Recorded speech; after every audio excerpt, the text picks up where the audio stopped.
আসসালামু আলাইকুম ওয়া রাহমাতুল্লাহি ওয়া বারাকাতুহু নাহমাদুহু ওয়া নুসাল্লি আলা রাসূলিহিল কারীম আম্মা বাদ। সম্মানিত দর্শকবৃন্দু, আজকে আমরা আলোচনা করব মানুষ কখন মুরতাদ হয়ে যায়, মানুষ কখন কাফের হয়ে যায়, কোন কোন কথার মাধ্যমে কোন কোন কাজের মাধ্যমে মানুষের ঈমান চলে যায়। এরকম কিছু জরুরি বিষয় নিয়ে আলোচনা করব ইনশাআল্লাহ।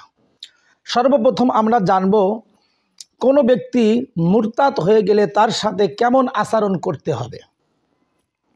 যদি কোনো ব্যক্তি মুরতাদ হয়ে যায় তথা সেও ঈমান ও ইসলাম থেকে বেরিয়ে যায়, তাহলে তাকে 3 দিনের সময় দেওয়া হবে। ইসলাম সম্পর্কে তার কোনো সন্দেহ সংশয় থাকলে তার উত্তর দেওয়া হবে।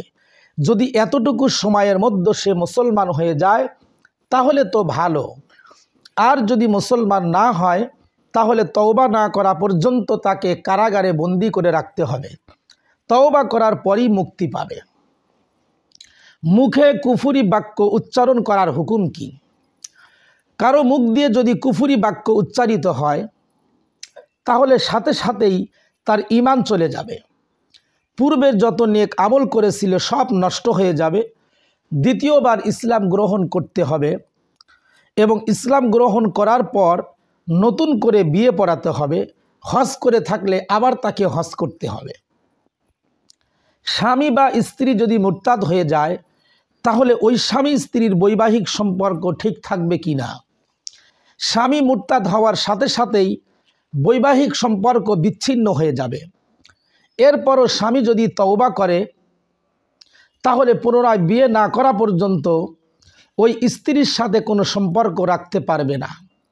পুনরায় বিয়ে না করে যদি স্বামী স্ত্রী সম্পর্ক বজায় রাখে তাহলে তারা উভয়ই গুনাহগার হবে। হাসি ঠাট্টা করে যদি কেউ কুফরি কথা বলে তাহলে তার হুকুম কি? অন্তরে কুফরি করার ইচ্ছা না থাকা সত্ত্বেও যদি কোনো ব্যক্তি হাসি ঠাট্টা করে কুফরি কথা বলে তবুও ঈমান চলে যাবে। যেমন কেউ হাসতে হাসতে বলল, আল্লাহর কসম, আল্লাহর কোনো ক্ষমতা নাই, এতে ঈমান চলে যাবে।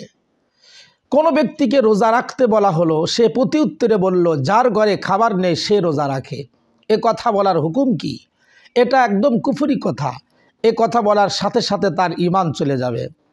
কোনো ব্যক্তি যদি এ কথা বলে, আমি আল্লাহকে ভয় করি না, এইরূপ কথা বলার অর্থ কি?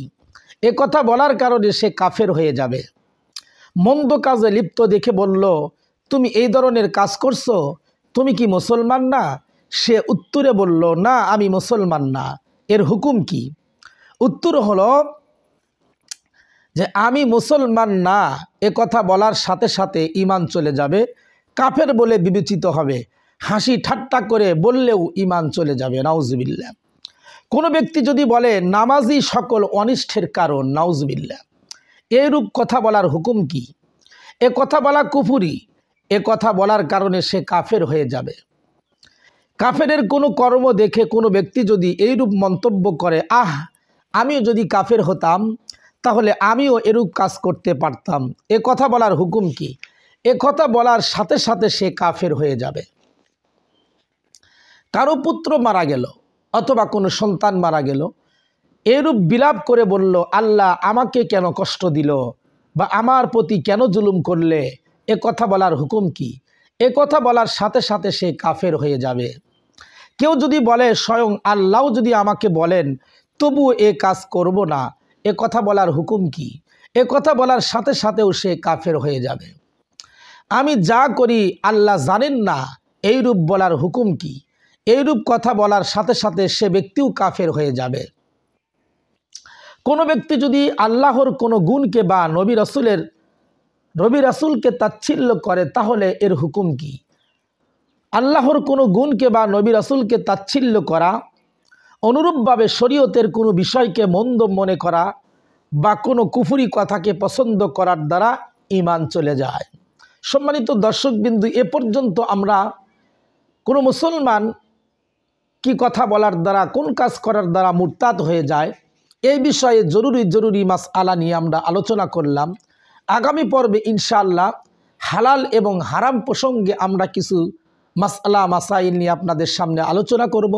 আমাদের সাথে থাকার জন্য ধন্যবাদ। আসসালামু আলাইকুম ওয়া রাহমাতুল্লাহি ওয়া বারাকাতুহু।